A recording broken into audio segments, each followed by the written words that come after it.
everyone, I hope you're doing well and keeping safe. So today we're talking about finances, specifically recovering from debt. I know finances are broad, so we're going to focus on debt and how to recover from it. I've got a guest today, Suku. She's going to tell us a bit about herself shortly, but what we're going to focus on today is what debt is and how you can recover from it, and some of the ways that some of the methods that you use to be able to get out of that whole debt situation. Okay, you can introduce yourself and tell us what you do. Hi everyone, my name is Suku. I'm a mother of two, and I'm currently employed as a financial risk manager. All right, how are you doing? I'm well, trying to keep safe. Of course, we all are. So to kick things off, I wanted us to be on the same page. Can you please give us like an understanding of how you understand debt and define it in your own terms? Debt. Well, I guess we all know that debt is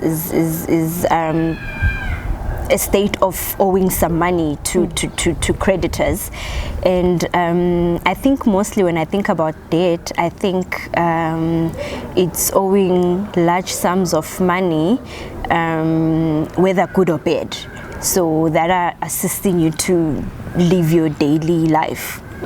Okay, all right, so in order for me and everyone else watching to get a full understanding and context of what we're talking about, let's start from the beginning. How did this debt start?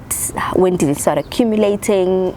Take us through that whole process. Okay, so it started about a couple of years ago when I just started working. So I had the pressure of having to find a place of my own and stay on my own because home is very far.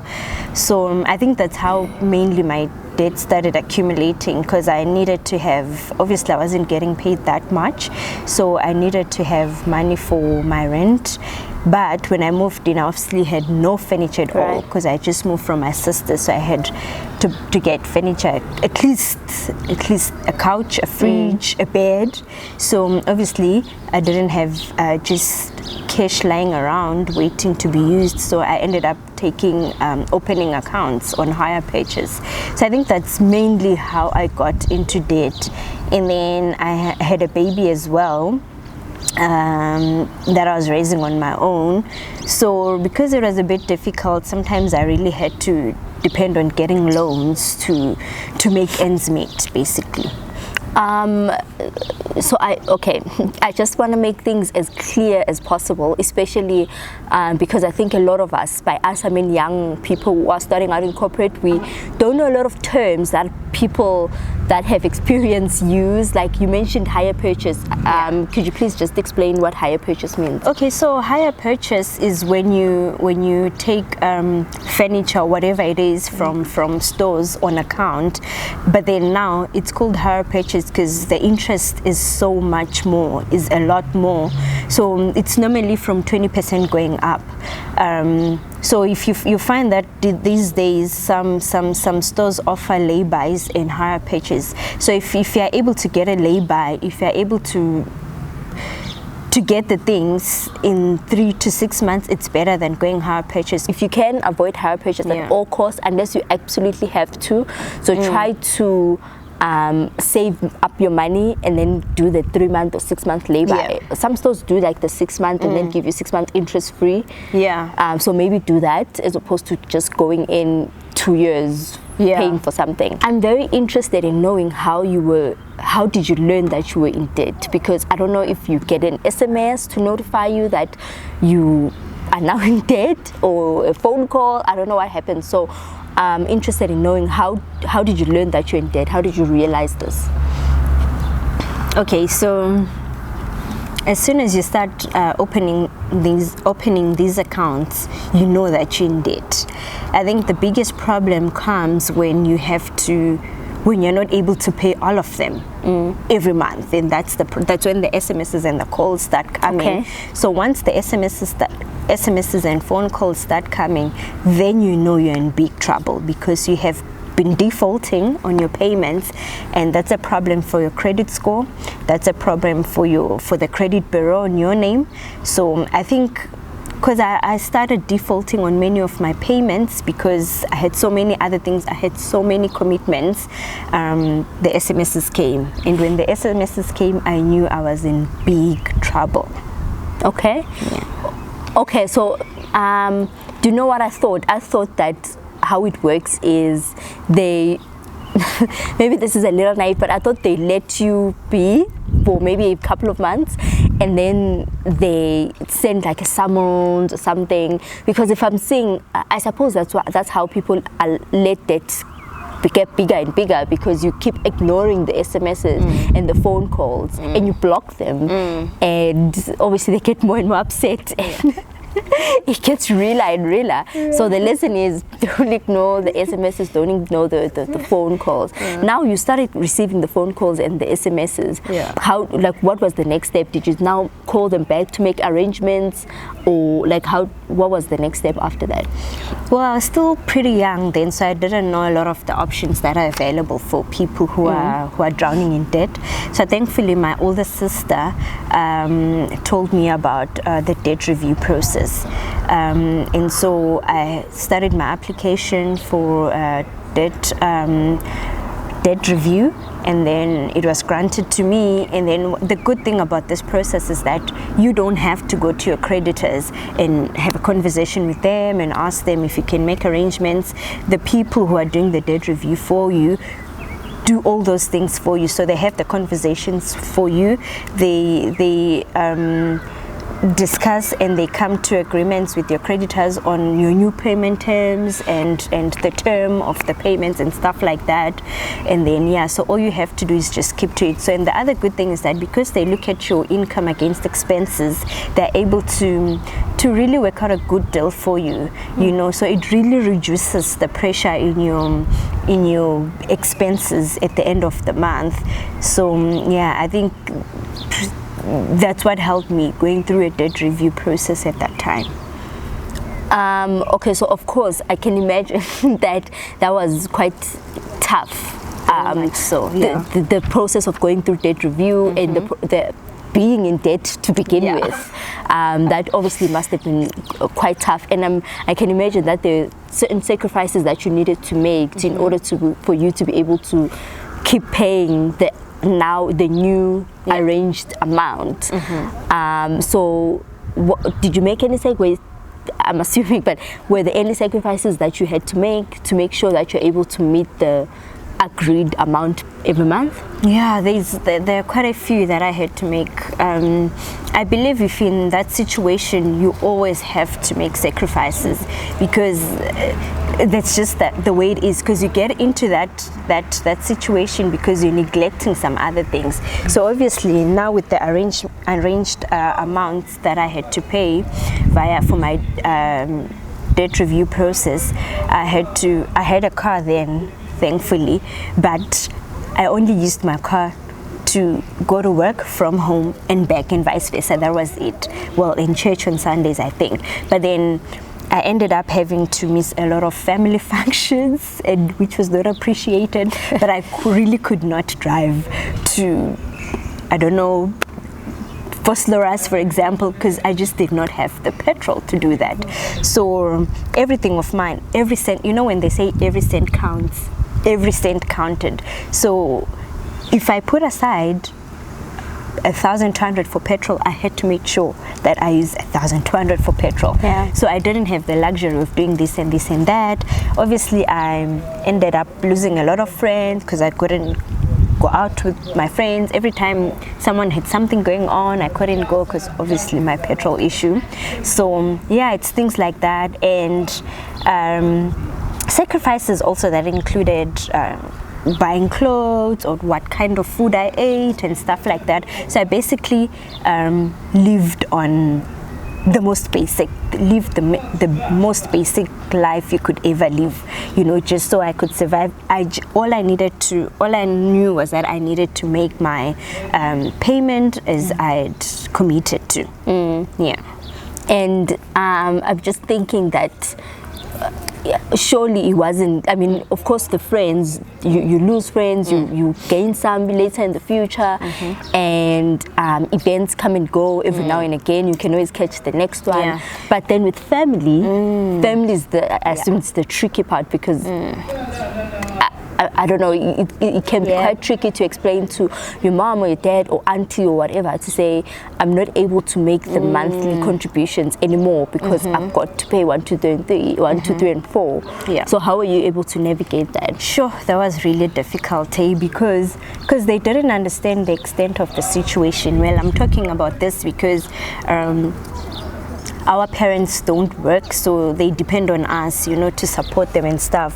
So it was very difficult because they didn't understand the extent of it. I think in the beginning, they really just thought, this one is just being selfish, she just doesn't want to help out. But then I had to be transparent enough to share show them my income and show them my indebtedness, and then I took them throughout the whole process of the debt recovery, so they understood. So on times when I had, for example, the company I used to work for before, they would give out bonuses on one of the months of the year. I would try and give them something at least, because I was not really helping out throughout the year, but when I had, and then I'll try to make it up that 1 month, but it was extremely tricky and difficult. And I think the most painful one that I had to do, the most painful sacrifice that I had to make then, well, there were two. Firstly, I could not stay with my daughter. She had to go and stay with my mom, because obviously I needed to have the smallest place I could get. Although, so this is that, it gets me to my second one. Although I had a house then, I could not even afford to stay in my own house. I had to rent it out and go rent a big room, just so I'm able to try and pay off my debt. So I think those were the two biggest sacrifices I had to make, but they had to be made. Yeah.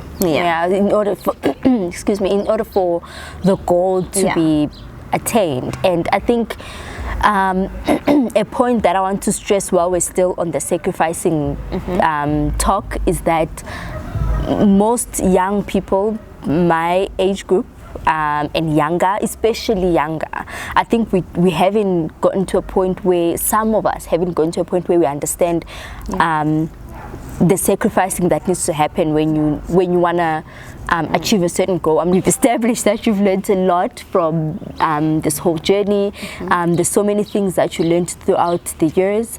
What I want you to do is talk to someone, like maybe one lesson or two. Talk to someone who is starting out.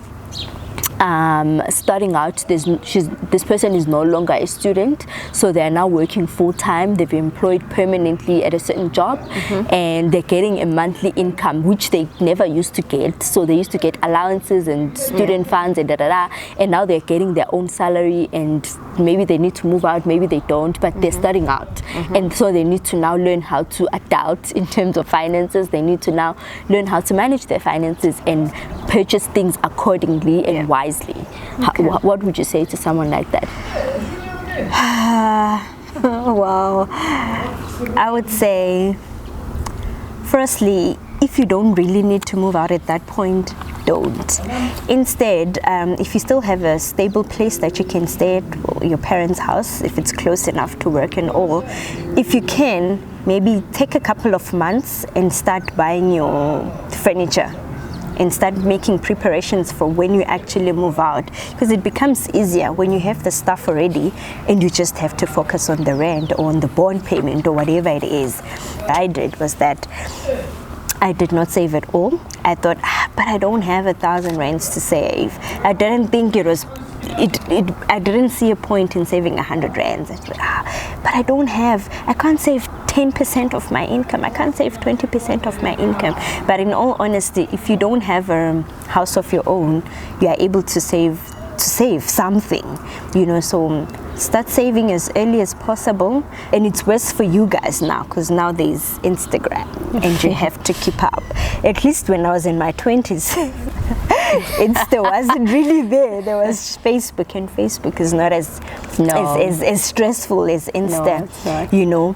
But yeah, so yeah, save, guys, and start buying things little by little. Start making preparations for adulting, actually. So before the kids, before everything else. So yeah, but if you do have extra splurge, but also save that one time. That one time. Not everybody. That one time. We're moving on to part 2 of the conversation, which is the lightning round. So this part, go as fast as you can, answer as fast as you can, and we'll go through the questions obviously quicker than the first part. Are you ready? Yeah. Does it have to be one word answers, or no? It can be a sentence, but a quick one.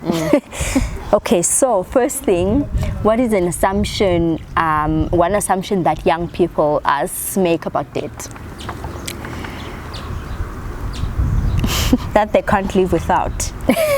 It's okay, you can live without debt. I think except for things like mortgages. Yeah, I mean, unless you're a millionaire, you can just purchase cash. That's the thing.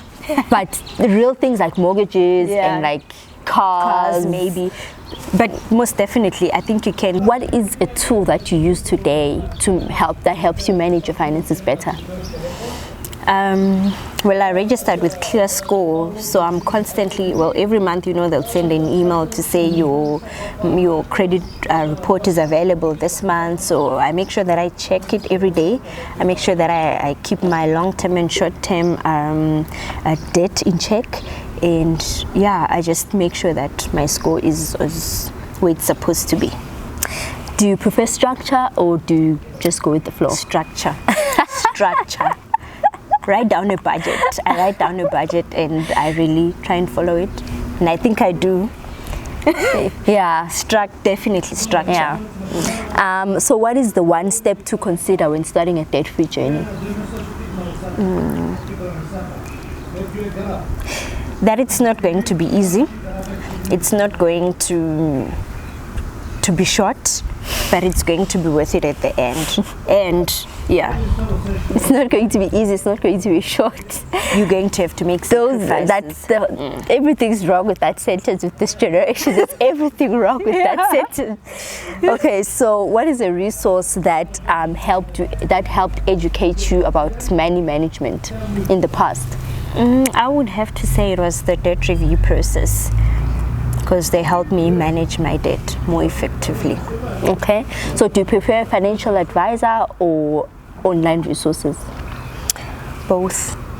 Depends on the situation. Depends on the situation. What is the one thing you'd like to master before the age of 60? Proper wealth creation. I think it's really proper wealth creation because firstly, I don't want my children to go through what we went through, and not because our parents were reckless, but because of situations that we all know of. But at least they shouldn't start off on negatives like we did. So definitely that. What are you most proud of with regards to your debt-free journey and how far you've come? The fact that I accomplished it. I managed to pay off all my debt. And the freedom that comes with knowing that you don't have this heavy ton of debt hanging over you all the time. It's very possible. Discipline, like everything. Discipline, commitment, and that's it. I think that's the main reason why we sat down to have this conversation was that exact thing that you said, is to make it known to everyone that it's possible, whether you're that single mom or you have 5 kids, or you are 21 and you just got your brand new job, or you're 38, whatever it is, it's possible. Thank you guys for watching. I hope you learned 1 or 2 things from this episode. We'll see you on the next one. Bye.